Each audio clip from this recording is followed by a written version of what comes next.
Vous êtes en train de perdre la partie de la vie juste parce que vous ne savez pas rester calme. Tout le monde vous dit de courir, de vous démarquer, de crier plus fort, mais personne ne vous a appris que celui qui gagne vraiment est celui qui sait rester silencieux pendant que tout le monde panique. Et dans cette vidéo, je vais vous montrer pourquoi le calme est la compétence la plus sous-estimée et la plus puissante qui existe. Si vous maîtrisez cela, plus personne ne vous barrera la route. Allons-y. Vous êtes-vous déjà demandé pourquoi, même en courant autant, vous avez l'impression de ne jamais y arriver? C'est comme si la vie était un tapis roulant. Plus vous accélérez, plus le succès semble vous échapper. La vérité est simple mais puissante. La précipitation n'est souvent pas un signe de concentration, mais de désespoir. Et c'est précisément là qu'intervient le stoïcisme, avec sa proposition révolutionnaire. Ralentissez pour gagner. La société actuelle glorifie la vitesse. On se réveille en courant, on prend son café en courant, on travaille en courant, et on veut encore des résultats immédiats. Mais ce que presque personne ne vous dit, c'est que la précipitation est l'ennemi de la clarté. Et sans clarté, vous pouvez même atteindre le succès. Mais ce sera au mauvais endroit. Le philosophe romain Sénèque disait déjà « Aucun vent n'est favorable à celui qui ne sait pas où il va ». Et vous savez ce que cette phrase véhicule? Une critique féroce de la vie sans direction, guidée par l'anxiété du « je dois en faire plus ». Et regardez comme c'est intéressant. Les plus grands noms du succès, ceux qui se démarquent vraiment, ne sont pas les plus pressés. Ce sont les plus centrés. Warren Buffett, par exemple, est connu pour prendre des décisions lentement, calmement, en analysant froidement. Pendant que la plupart courent après la dernière opportunité, il observe, pense, attend. Et quand il agit, c'est précis. Ce n'est pas un hasard, c'est une stratégie. Et plus encore, c'est du stoïcisme moderne en pratique. Le stoïcisme nous enseigne à différencier ce qui est sous notre contrôle et ce qui ne l'est pas. Et, ironiquement, plus vous essayez de contrôler le temps, plus il vous échappe entre les doigts. Quand vous comprenez que vous n'avez pas besoin de courir, mais plutôt de marcher fermement et consciemment, le jeu change complètement. Parce que le vrai succès ne concerne pas la vitesse, il concerne la direction, la constance et surtout la paix intérieure dans le processus. Le calme, en ce sens, n'est pas la passivité, c'est la puissance contrôlée. C'est comme l'eau, silencieuse, mais capable de sculpter des montagnes. C'est la capacité de maintenir l'esprit stable pendant que le monde autour de vous tourne comme un ouragan. Alors que beaucoup sont otages du rythme extérieur, le stoïcien véritable dicte son propre rythme. Et ça, c'est la liberté. Et cette liberté commence là où se termine la précipitation. Parce que quand vous ralentissez, vous commencez à voir. Quand vous arrêtez de réagir automatiquement, vous commencez à agir stratégiquement. Et c'est là que le calme devient votre avantage caché, votre avantage distinctif dans un monde bruyant, votre arme invisible dans une guerre de distraction. Maintenant que vous avez compris pourquoi le succès précipité est un piège et comment le calme peut vous remettre sur la bonne voie, il est temps d'aller plus loin. Dans le prochain point, je vais vous montrer comment le calme est, en pratique, la clé pour prendre des décisions puissantes, même dans les moments les plus difficiles. Si vous avez déjà regretté un choix fait dans le feu de l'action, préparez-vous. La prochaine étape va changer votre façon de penser. Arrêtez-vous un instant et pensez, combien de mauvaises décisions avez-vous déjà prises simplement parce que vous étiez nerveux, sous pression ou dominé par l'anxiété? La plupart de nos plus grosses bêtises ne viennent pas d'un manque d'intelligence, mais d'un manque de calme. Et c'est là que le stoïcisme entre en jeu comme une véritable carte pour ceux qui veulent naviguer dans les turbulences de la vie avec sagesse. Dans les moments de chaos, le monde s'attend à ce que vous réagissiez, que vous explosiez, que vous criez, que vous couriez. Mais le stoïcien fait l'opposé. Il fait une pause, il observe, il respire, et seulement après, il agit. Parce qu'il comprend que le temps que vous prenez pour penser est le temps que vous économisez pour ne pas avoir à réparer ensuite. Épictète, l'un des grands maîtres du stoïcisme, disait « Ce ne sont pas les choses qui nous perturbent, mais l'opinion que nous avons d'elle. C'est plus qu'une phrase à effet, c'est un outil puissant. Cela signifie que ce n'est pas la crise qui vous déséquilibre, mais la façon dont vous l'interprétez. En d'autres termes, garder son calme n'est pas seulement une vertu, c'est une technique de haute performance émotionnelle. Et le calme ici, ce n'est pas être zen au sommet de la montagne, c'est savoir choisir quand parler et surtout quand se taire. C'est dire non avec fermeté, sans avoir besoin de crier. C'est prendre une décision difficile, licencier, rompre, changer de cap, sans se laisser emporter par des impulsions ou des peurs. Le calme vous donne de la clarté, et la clarté vous donne du pouvoir. En pratique, cela signifie maîtriser votre système nerveux au lieu d'en être l'otage. Un leader calme inspire, un entrepreneur calme négocie mieux, un partenaire calme construit des relations solides. Le calme est un champ de force invisible qui vous protège des tempêtes émotionnelles qui coulent les autres. Vous voulez une preuve moderne de cela? Regardez des figures comme Nelson Mandela ou Viktor Frankl. Tous deux ont traversé des situations extrêmes, prison, guerre, douleur profonde, mais ont gardé l'esprit serein. Ils n'ont pas permis au chaos environnant de définir qui ils étaient, et cela les a rendus inébranlables.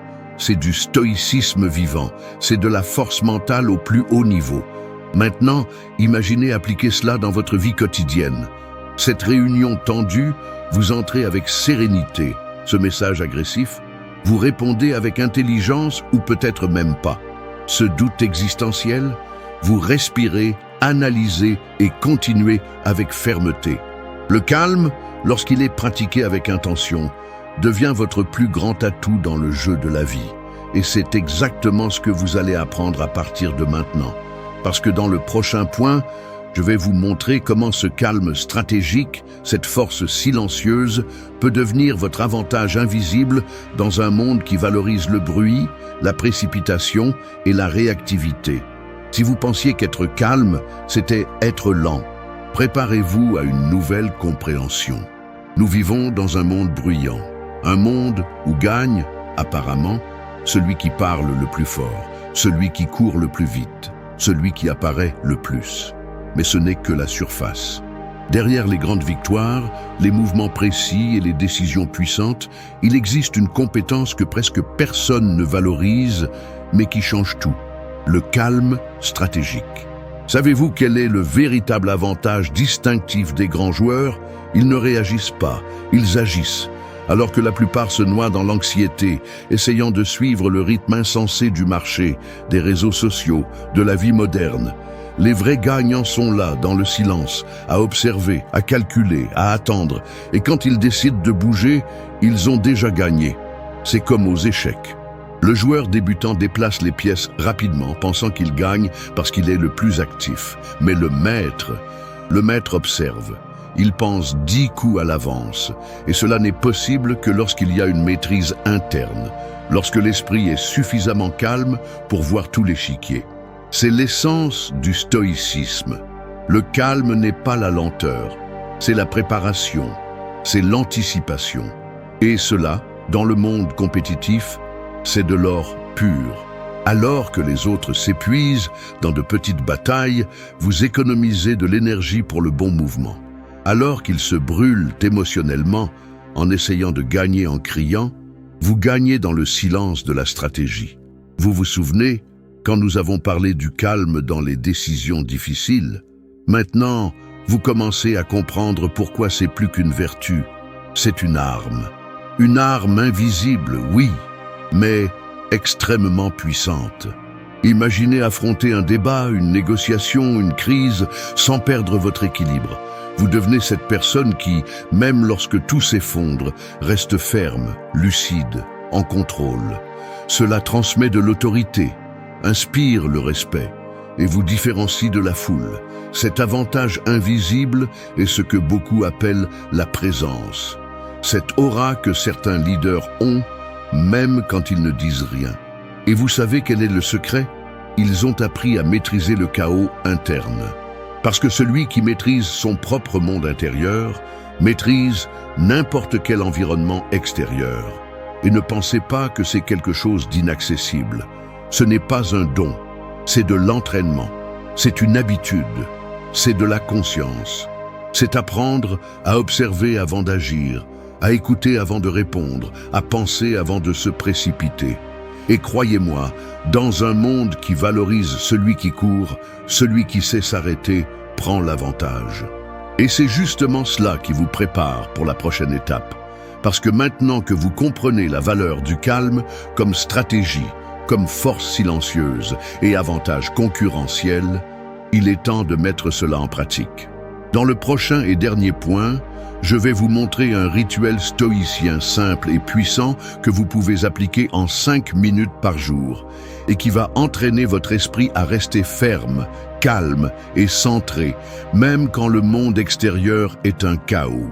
À ce stade, vous avez compris, le calme n'est pas une fuite, c'est une force, une arme silencieuse, un avantage dans un monde qui crie. Mais savoir cela ne suffit pas. Vous devez cultiver ce calme tous les jours. Et c'est là qu'intervient le stoïcisme pratique, une philosophie qui n'a pas été faite pour être seulement lue, mais vécue. Et la meilleure façon de faire cela, avec un rituel simple, puissant et quotidien. Réfléchissez, vous ne commencez pas la journée en vous brossant les dents, en prenant une douche. Alors pourquoi ne pas commencer aussi par nettoyer l'esprit, fortifier l'âme, calibrer votre boussole émotionnelle? Le stoïcisme nous offre des outils pour cela. Et maintenant, je vais vous montrer comment créer votre propre rituel stoïcien du calme en seulement 5 minutes par jour. Simple, direct, transformateur. Étape 1, 1 minute de respiration consciente avant de toucher votre téléphone. Avant d'ouvrir votre ordinateur, avant de parler à quelqu'un. Asseyez-vous, fermez les yeux et respirez. C'est tout. Inspirez profondément. Expirez avec intention. Sentez l'air entrer et sortir. Ce n'est pas seulement zen. Cela active votre système nerveux parasympathique qui réduit le stress et vous prépare à agir avec présence. Étape 2. 1 question de pouvoir. Auto-questionnement stoïcien. Posez-vous une question qui vous sort du pilote automatique. Cela peut être l'une des classiques stoïciennes. Qu'est-ce qui est hors de mon contrôle aujourd'hui? Étape 3. 3 minutes de journaling ou de lecture d'une pensée stoïcienne. Prenez un cahier et écrivez. 3 phrases, un paragraphe. Une pensée qui a germé de la question précédente. Écrivez sans filtre. Cela organise votre esprit et vous fait voir des schémas. Si vous préférez, lisez une citation stoïcienne et réfléchissez-y. Quelque chose comme « Vous avez le pouvoir sur votre esprit, pas sur les événements. Prenez conscience de cela et vous trouverez la force. » Marc Aurèle. Vous venez d'entraîner votre esprit. Vous avez entraîné la concentration. Vous avez entraîné la présence. Vous avez entraîné le calme, tout en 5 minutes. Et la différence que cela fait au fil des semaines et des mois est absurde. Vous commencez à remarquer que les choses vous affectent moins, que vos réponses s'améliorent, que votre clarté augmente. Vous cessez de réagir comme un novice et vous commencez à agir comme un stratège. Et le meilleur, cela n'exige pas de talent. Cela exige seulement de la constance. Parce que la transformation ne vient pas de ce que vous faites de temps en temps. Elle vient de ce que vous répétez chaque jour. En fin de compte, le succès, ce succès réel, durable, avec du sens, ne vient pas de faire plus, mais de faire mieux. Et faire mieux commence par être mieux, intérieurement, en paix, ferme, calme. Si vous êtes arrivé jusqu'ici, c'est parce que quelque chose en vous a déjà compris. Le calme n'est pas une faiblesse. C'est l'une des plus grandes forces que vous pouvez développer. Dans un monde qui vit dans le chaos, celui qui cultive la sérénité devient imparable. Alors, si cette vidéo vous a apporté de la valeur, laissez un like, parce que cela montre à YouTube que ce contenu mérite d'atteindre plus de personnes. Commentez ici en bas. Le calme est mon arme, pour que je sache que vous êtes engagé dans ce voyage. Et, bien sûr, partagez avec quelqu'un qui a besoin d'entendre cela aujourd'hui. Parce que parfois, tout ce dont une personne a besoin, c'est d'un nouveau regard sur le monde. Et restez connectés, parce que dans la prochaine vidéo, je vais vous montrer comment utiliser le stoïcisme pour blinder votre esprit contre les critiques, les opinions des autres et les jugements. Quelque chose qui bloque beaucoup de gens et détruit la concentration. On se retrouve là-bas.